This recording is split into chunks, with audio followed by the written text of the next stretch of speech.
आप अगर सुख में होना तो तमाम मित्र मिल जाएंगे, और आपके जीवन में अगर दुख है, आप परेशान हो, तो जो आपका सगा मित्र है ना, वो भी आपसे नजरें चुरा करके चला जाता है कि कहीं ऐसा ना हो कि निगाहें मिल जाएंगी तो कहीं मुझसे कुछ मांग ना ले।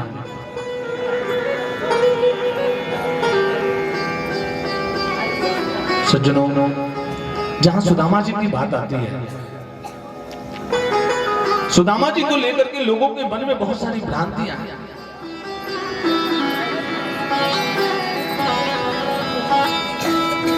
आज भी अक्सर आमतौर पे लोग गांव में आमतौर पे जब बातचीत करते हैं तो लोग कहते हैं कि सुदामा जी दरिद्र थे।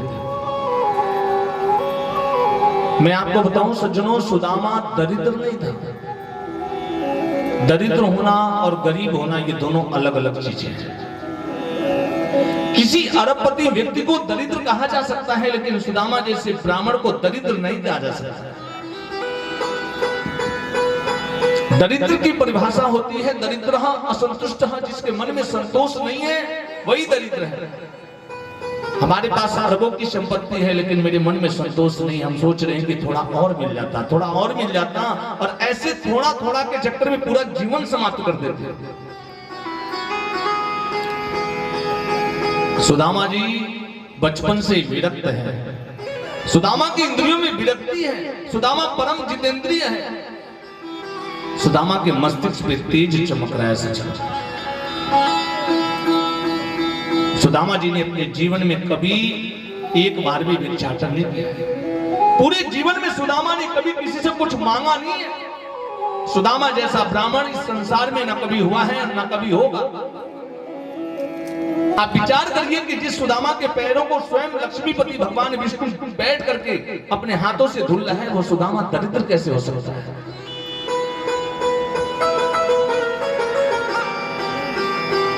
एक बार की बात मैं आपको बताऊं। एक गांव में एक संत रहता था। वो संत चौराहे पे घूमते घूमते कहीं जा रहा था। उसने रास्ते में एक फूटी कौड़ी देखी। पहले जमाने में कौड़ी चला करते थे। उसने जैसे उस फूटी कौड़ी को देखा ना, उठा करके अपनी कमंडलू में रख लिया। लोगों ने कहा कि बाबा ये कौड़ी आपके किस काम की है? फूटी कौड़ी है, किसी काम की नहीं है। उस संत ने जवाब दिया कि ये कौड़ी मैं उस व्यक्ति को दूंगा जिसको इसकी आवश्यकता है। उस कौड़ी को लेकर के वो संत सुबह से शाम तक घूमता रहा। बड़े बड़े धन्ना सेठों के मोहल्ले में गया, अमीरों के घर गया, गरीबों के घर गया, झोपड़पट्टियों में गया, लेकिन कोई भी ऐसा व्यक्ति उसको दिखाई नहीं दिया जिसको वो कौड़ी दे सके। सुबह से शाम हो गई, सूर्य ढलने लगा। वो संत मार्ग पकड़ करके जा रहा था सज्जनों, और जिस रास्ते से जा रहा था उसी रास्ते से कुछ सैनिक घोड़े पे सवार होकर के आ रहे थे, शोर कर रहे थे, पकड़ो पकड़ो, मारो मारो। सैनिक जब संत के पास पहुंचे तो बोले कि बाबा हट जाओ रास्ते से। क्यों? पूरब के राजा ने पश्चिम के राजा के ऊपर आक्रमण कर दिया है। संत ने पूछा क्यों? पूरब के राजा ने पश्चिम के राजा के ऊपर आक्रमण क्यों किया है? उन सैनिकों ने कहा कि महाराज, पूरब का राजा पश्चिम के राजा को युद्ध में पराजित करके उसका राज्य, उसका धन, उसका खजाना सब अपने राज्य में मिलाना चाहता है। संत ने पूछा क्या उस राजा के पास धन नहीं है?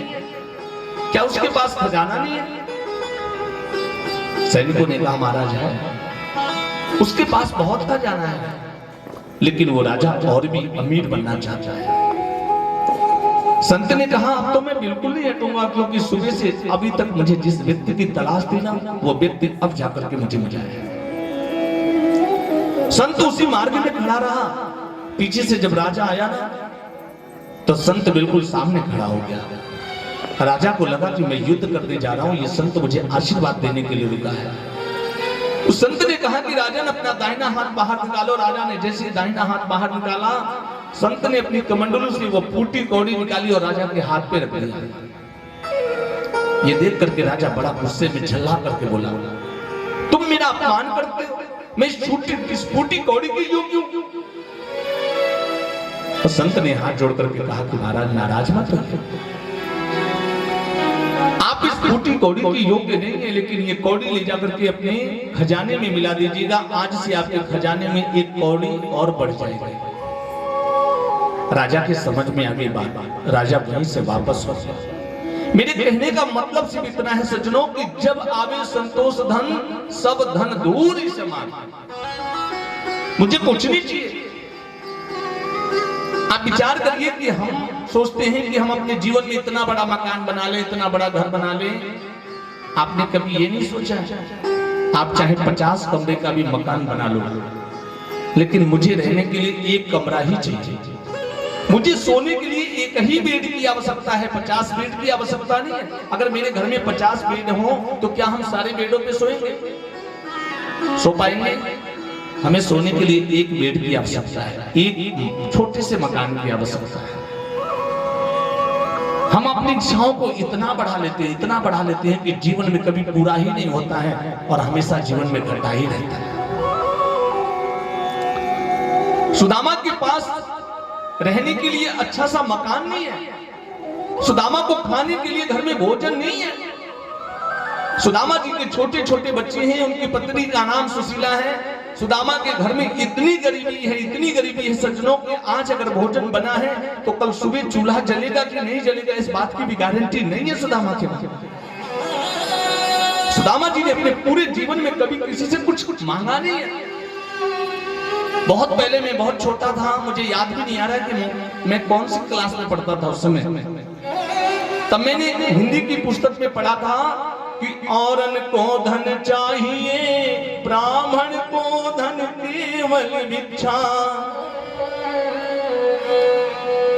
लेकिन मेरा श्रीमद् भागवत महापुराण इस बात का विरोध करता है।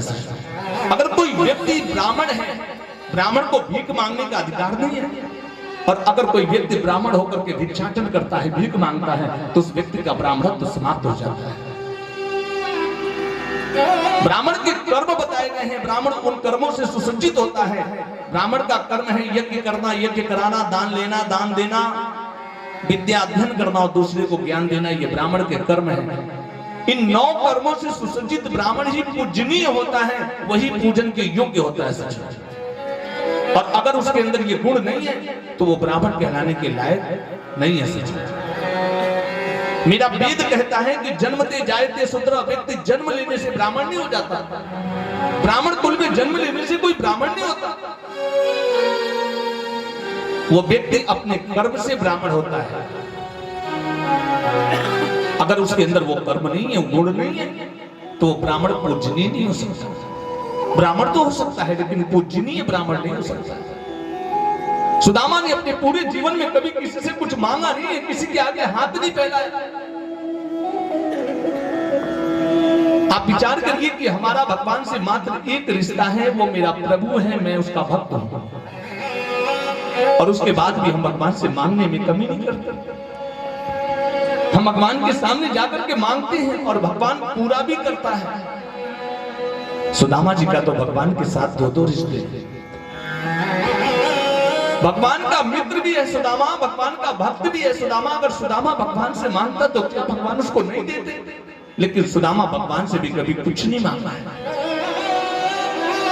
क्योंकि सुदामा जानता है कि ये आज मैं जो कुछ भी भोग रहा हूं ये मेरे कर्मों का प्रभाव है।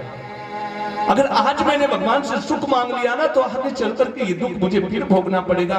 इसलिए सुदामा अपने दुख के दिनों में भी भगवान का स्मरण करता रहता है और सुख पूर्वक अपने जीवन को व्यतीत कर रहा है।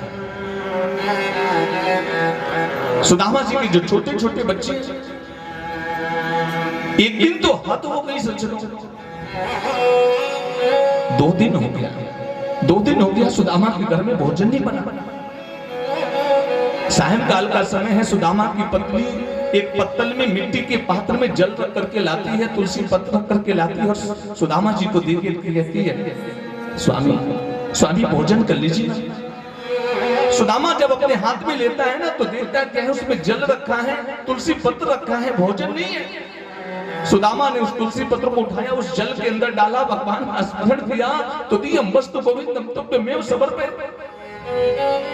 हे गोविंद, तुम्हारी दी हुई यही वस्तु मेरे पास है।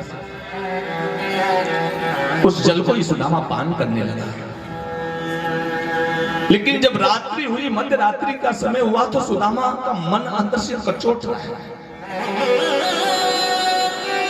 सुदामा अपने मन में सोच रहा है कि मैं तो भूखा रह सकता हूं, मैं तो भूखे रह सकता हूं, लेकिन मेरे घर में जो ठाकुर है, मैंने घर में जो ठाकुर जी की मूर्ति है, जो भगवान को मैंने रखा है, मेरा भगवान आज भूखा रह के आज उसको भोग नहीं लगा। सुदामा जाकर के अपने रसोई में ढूंढ रहे थे। पूरी रसोई को जब ढूंढा ना, तो उसकी रसोई में आज चावल के मात्र 2 दाने बचे थे। उन 2 दानों को सुदामा उठा करके अपने हाथ में देख रहा है और मन में सोच रहा है कि ये 2 दाने मेरे लिए, इस एक दाने पे सुशीला का अधिकार है, ये दोनों दाना मेरा नहीं है। सुशीला सो रही थी, उस चावल के एक दाने को सुशीला के पास ले जाकर के रख देता है, और दूसरा दाना जिसको सुदामा ये सोच रहा है कि ये मेरा है, उस दाने को ले जाकर के भगवान के सामने रखता है और भगवान से कहता है, गोविंद आज मेरे पास यही है तुझे भोग लगाने के लिए। उस चावल के दाने को रख करके सुदामा रो रहा है और भगवान को भोग लग रहा है। गोविंद तुदीयम वस्तु गोविंदम तुभ्यमेव समर्पये। सज्जनों, सुशीला सोई नहीं थी, जगी हुई थी। और व्यक्ति जब किसी से प्रेम करता है, व्यक्ति अगर किसी के ऊपर विश्वास करता है और उसके विश्वास में जब कमी आती है ना, तो व्यक्ति को क्रोध भी आता है, अनुराग भी होता है, अनुरक्ति भी होती है, विरक्ति भी होती है। सुशीला की पत्नी आ रही है, सुदामा की पत्नी सुशीला आती है, सुदामा जी के पास आकर के सुदामा जी से कहती है कि स्वामी, इस चावल के एक दाने से मेरी क्षुधा, मेरी भूख समाप्त नहीं हो सकती। एक दाने से मेरी भूख नहीं समाप्त हो सकती, सो मेरे हिस्से का भी चावल अपने इस पत्थर के भगवान को खिला दो।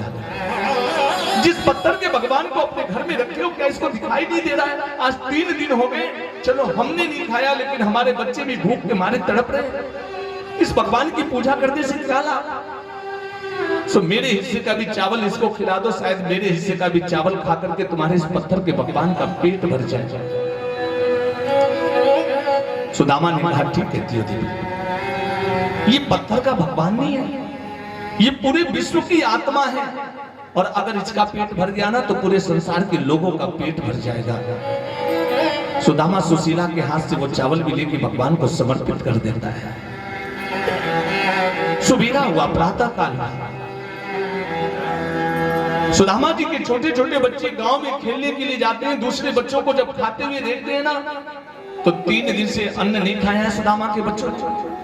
उन्हें क्या पता है कि मेरे घर में क्या गरीबी होती है, क्या अमीरी होती है। वो दौड़ करके आते हैं, रोते रोते अपनी माँ से कहते हैं कि माँ कुछ खाने के लिए दो ना, बहुत जोर से भूख लगी है। माँ बहुत जोर से भूख लगी है, अब रहा नहीं जाता, माँ कुछ खाने के लिए दो ना। उनकी माँ देख रही है घर में कुछ नहीं है, अपने बच्चों से झूठ बोलती है वो माँ। सुशीला अपने बेटों से कहती है कि बेटा आज एकादशी का व्रत है और आज के दिन भोजन नहीं किया जाता है, एकादशी के दिन भोजन नहीं करना चाहिए, आज एकादशी का व्रत है। सुदामा ने जब सुना तो भगवान को याद किया और भगवान से कहने लगा कि गोविंद, संसार के लोगों के यहाँ तो 15 दिन में एक बार एकादशी का व्रत आता है, और मेरे वहां तो नित्य रोज एकादशी रहती है। मेरे वहां तो रोज ही एकादशी का व्रत होता है। आज सुशीला बिल्कुल नर्वस हो गई, अपने बच्चों की क्षुधा देख नहीं पा रही। सुदामा जी से कहती है कि स्वामी, मैंने सुना है भगवान श्री कृष्ण द्वारिका के भगवान आपके मित्र हैं। सुदामा ने कहा कि देवी, आज तूने मुझे कितनी पुरानी बात याद दिला दी। अरे वो मेरे बचपन का मित्र ही नहीं, मेरा लंगोटिया यार भी है। सुशीला ने कहा कि क्या कभी आपको अपने मित्र से मिलने की इच्छा नहीं होती?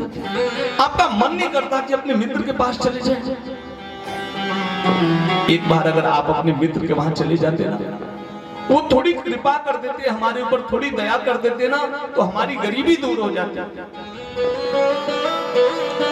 सुदामा जल्ला करके अपनी पत्नी से कहता है कि देवी, अगर तू मुझे उसके पास उससे मिलने के लिए भेजती, उसके दर्शन करने के लिए भेजती, तो ये सुदामा जरूर जाता। लेकिन अगर कुछ मांगने के लिए भेज रही है, तो ये सुदामा इस जन्म में तो क्या 7 जन्मों तक नहीं जाने वाला है। सुशीला हाथ जोड़ करके सुदामा जी से कहती है कि स्वामी, नाराज मत होइए, ठीक है, मत मांगिएगा, कुछ मत कहिएगा उनसे, लेकिन अपने मित्र से मिलके तो आइए। क्या आपको मिलने का मन नहीं करता है? सुदामा रोने लगता है। सुदामा ने रोते हुए कहा कि इस संसार में कौन ऐसा भागा व्यक्ति होगा, कौन ऐसा प्राणी होगा जो भगवान को मित्र पाकर के भगवान से मिलना नहीं चाहेगा। लेकिन इस संसार में 3 ऐसे स्थान है ना सज्जनों, जहां खाली हाथ नहीं जाना चाहिए, कुछ न कुछ लेके जाना चाहिए। अपने गुरु के वहां, अपने मित्र के वहां, और कहीं यज्ञ भागवत कथा भगवान का कार्य हो रहा हो तो कुछ न कुछ जो भी ठाकुर जी ने हमें दिया है, अगर कुछ नहीं दिया है तो तुलसी पत्र ही लेकर के जाइए। हम जब अपने घर से चलते हैं तो रास्ते में फूल दिखाई देते हैं, आप 2 पुष्प ही तोड़ के लेके आइए, बैठ के कथा सुनिए, और जब कथा संपन्न हो जाए तो वो फूल भगवान को समर्पित करिए। सुदामा ने कहा मेरे घर में खाने के लिए अन्न का दाना नहीं और तुम मुझे मेरे मित्र के वहां भेज रही हो, मैं क्या लेकर के जाऊंगा। सुशीला ने कहा कि उसकी व्यवस्था मैं किए देती हूँ, आप जाने के लिए हाथ करिए। सुशीला निवेदन कर रही है सुदामा जी से, सुदामा जाने के लिए तैयार नहीं हो रहा है। आइए हम सब लोग मिल करके कहें, शायद सुदामा जी जाने के लिए तैयार हो जाए। बोले राधे कृष्ण भगवान की।